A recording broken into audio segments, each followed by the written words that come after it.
ஸ்ரீ ஆனந்த கல்ப foundation இயற்கை சமூக சுற்றுச்சூழல் பாதுகாப்பு சமூக ஆர்வலர்கள் ஒன்றுபட்டு ஒருங்கிணைக்கும் எழுச்சி பயணம்தான் பறவைகளை பாதுகாப்போம், உலகில் வாழும் பல்லுயிர்களை பெருக்குவோம்.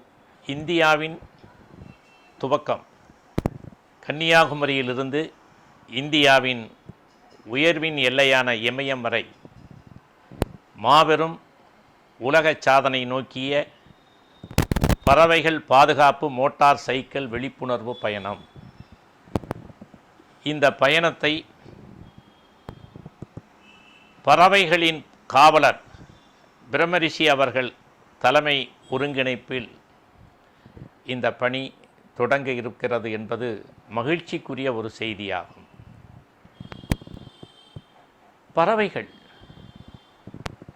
இதை பற்றிய சிந்தனை இன்றைய தலைமுறை இளைஞர்கள் என்ன அதை பற்றி நினைக்கிறார்கள், அதை பற்றிய தங்களுக்கான புரிதல் என்ன என்பதை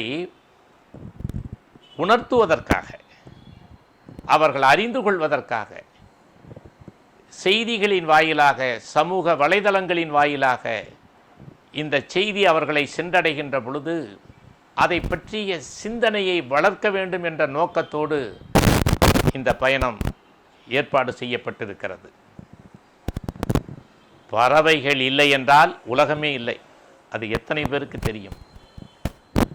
அதை தெரிய வைப்பதற்காக இதை நடத்துகிறார்கள். பறவைகளின் எச்சம், பறவைகளின் சுவாசம் இருந்தால் மட்டுமே இந்த மண் உயிர் வாழ தகுதியுடைய மண்ணாக இருக்க முடியும் என்பதை எல்லோரும் அறிந்து கொள்ள வேண்டும். பறவைகளை பாதுகாப்போம். நானெல்லாம் சின்ன பையனாக இருக்கின்ற பொழுது எங்கள் ஊரில் கிராமத்தில் சிட்டுக்குருவிகள், அதாவது 500 1000 அப்படின்னு எங்கே பார்த்தாலும் சிட்டுக்குருவிகளாகவே இருக்கும். அந்த சிட்டுக்குருவிகளை பிடிப்பதற்கு கிராமத்தில் ஒரு வழிமுறை உண்டு. அது எவ்வளோ பேருக்கு தெரியும்னு தெரியாது. முறம் இருக்கு இல்லைங்களா, முறம். அந்த முறத்தை சாய்வாக வச்சு அதில் ஒரு கொம்பை சாய்வு தளம் மாதிரி அமைச்சு கயிறு கட்டி ஒரு வச்சுக்குவாங்க. அதில் இற போட்டிருப்பாங்க. அப்படி அந்த டப்புன்னு அதை இழுத்து விட்டால் உள்ளே வந்து மேய்ஞ்சிட்டு இருக்கிற போது அந்த உள்ளே பிடிச்சிடுவாங்க. இப்படியெல்லாம் கிராமத்தில் அதனுடைய பயன் தெரியாமல் அப்படியெல்லாம் ஒரு அழிவு கிராமத்தில் சாதாரணமாக இருக்கிற போதே சிட்டுக்குருவிகள் அப்படி பிடிக்கப்பட்டது. அது எதற்கென்றால் ஏதோ மருந்து தயாரிக்கணும், சிட்டுக்குருவி லேகியம் தயாரிப்பதற்கு வேணும்னு சொல்லி இப்படி ஒரு தவறான கருத்தை பதிவு செய்து அதை ஒரு பக்கம் சமூகத்தில் சர்வசாதாரணமாக செய்து கொண்டிருந்தார்கள்.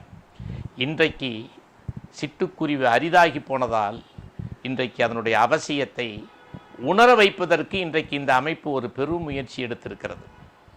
அதற்காக நான் அவர்களை பாராட்டுகிறேன்.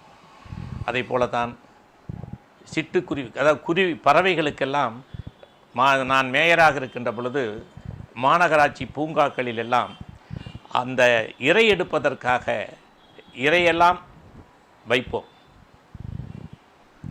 கடற்கரையில் இரை வைப்போம்.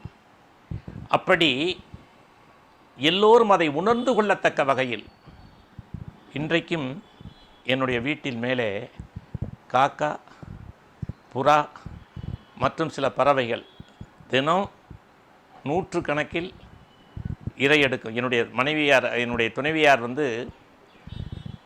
அதை மிக மிக அக்கறையோடு செய்வார்கள். தண்ணி வைப்பது, இரை வைப்பது, சில நேரங்களில் சாப்பாடை வைப்பது, இப்படியெல்லாம் தினமும் சாப்பாடு வைப்பது, இரை வைப்பது, தண்ணி குடிக்க நீர் வைப்பது, இது போன்ற பணிகள் என்னுடைய இல்லத்தில் தினமும் 3 வேளையும் நடக்கும். ஆக இந்த விழிப்புணர்வு இந்த சமூகத்தில் வந்தால் இது சமூக நலன் சார்ந்த சுற்றுப்புற சூழலை பாதுகாக்கின்ற ஒரு அற்புதமான திட்டங்களில் இதுவும் ஒன்று. இன்றைக்கு இந்த அமைப்பு லட்சக்கணக்கான இளைஞர்கள் மிக ஆர்வத்தோடு பறவைகள் சரணாலயத்தை, பறவைகளை பாதுகாப்பதை ஒரு புதிய புரட்சியாக குமரியிலிருந்து இமயம் வரை அடேங்கப்பா, என்ன ஒரு அற்புதமான தொலைநோக்கு திட்டம், என்ன ஒரு தொலைநோக்கு பார்வை. மிக சிறப்பு, மிக சிறப்பு. இந்த பணியை மேற்கொண்டிருக்கின்ற இந்த அமைப்பை சார்ந்த அனைவருக்கும் என்னுடைய வாழ்த்துகள். இந்த பயணம் வெற்றி பெற, இந்த பயணம் மிகப்பெரிய வெற்றி பெற, இந்த பயணம் இந்த சமூகத்தில் அடித்தட்டு மக்களிலிருந்து எல்லா பிரிவினரையும் போய் சென்றடைந்து இதை ஒவ்வொருவரும் புரிந்து கொண்டு இதற்கான ஆதரவை நல்கினால் எதிர்காலத்தில் இது போன்ற நிகழ்வே இல்லாமல் பல்லுயிர் பெருகி இந்த மண் வளத்தை பெருக்கி இயற்கையை பாதுகாத்து ஒரு மிகப்பெரிய அடுத்த தலைமுறைக்கு பயனை தருகின்ற ஒரு அற்புதமான இந்த திட்டத்தை மேற்கொண்டிருக்கின்ற உங்கள் பயணம் வெற்றி